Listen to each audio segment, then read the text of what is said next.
On va essayer, je dis. Hein.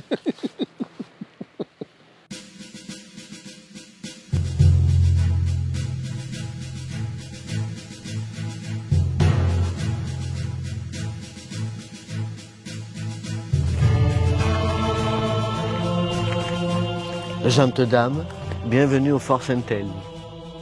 Éric, vous êtes le troubadour de ces lieux. Vous êtes la personne qui accueille le public quand ils viennent en visite au Fort Saint-Elme. Voilà. Racontez-moi un peu. Alors, on est plusieurs guides. Moi, je suis un guide un peu spécial pour Saint-Elme, puisque je suis un guide habillé d'époque XVIe siècle, dont je fais mes visites comptées. Voilà, mes visites sont avec beaucoup d'anecdotes. Je parle bien sûr de ce magnifique fort Saint-Elme, dont c'est une forteresse du XVIe siècle. Ça a été commandité par le bon roi Charles Quint. Et à l'intérieur, c'est la vie des chevaliers et des soldats du XVIe siècle.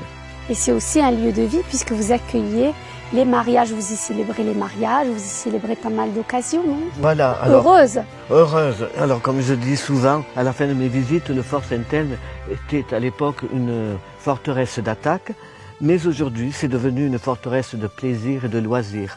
On accueille des séminaires, des mariages, des anniversaires d'enfants. Les enfants adorent venir ici faire leur anniversaire. Je les adoube comme chevaliers. On a plein de petits chevaliers, c'est super sympa. Et c'est vraiment un endroit magique. Saint-Elme doit vraiment être connu. Vraiment, il faut faire un détour par Saint-Elme. Justement, vous me dites que c'est un endroit magique. J'ai rendez-vous justement avec mon invité dans cet endroit-là. On y va? Allez, je vais vous amener justement dans la plus haute terrasse de Saint-Elme. Ça se trouve dans la tour qu'on appelait à l'époque la Torre de Guardia. C'était une petite tour de guet du 8e siècle fait par les morts. Et 8 siècles plus tard, elle est devenue le Fort Saint-Elme. Allons rejoindre votre invité. Sur les pas de mon guide Éric, j'entamais un voyage dans l'époque des chevaliers des temps jadis.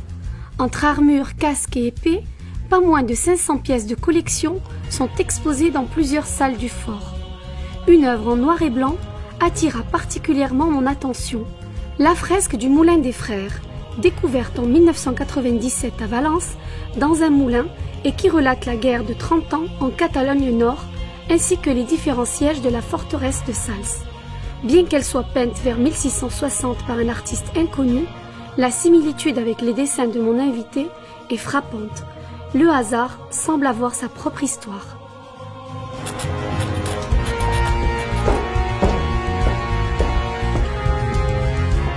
Voilà, je vous confie à votre invité, ce grand artiste. Je vous remercie de votre visite, Dame Mona. Merci beaucoup Éric, ce fut un plaisir. À bientôt. À bientôt. Bonjour Thierry Delory. Bonjour Mona.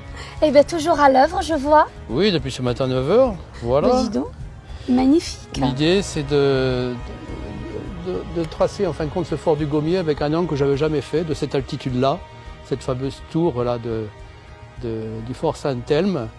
Et voilà, on a un point de vue formidable parce qu'on a une vision à 360 degrés sur l'Albert, la plaine de Roussillon, jusqu'à Leucate quand on le voit, mais aujourd'hui c'est d'entrée maritime, donc forcément on est dans une brume très humide. Et on se retourne et on file jusqu'au Cap Cerbère, éventuellement Cap de Créus. Voilà, donc on a une vision littorale exceptionnelle sur près de 70 km de côte et surtout sur cette chaîne montagneuse des Pyrénées qui rejoint après le Val-Espire, le Conflent, la Cerdagne, la Catalogne.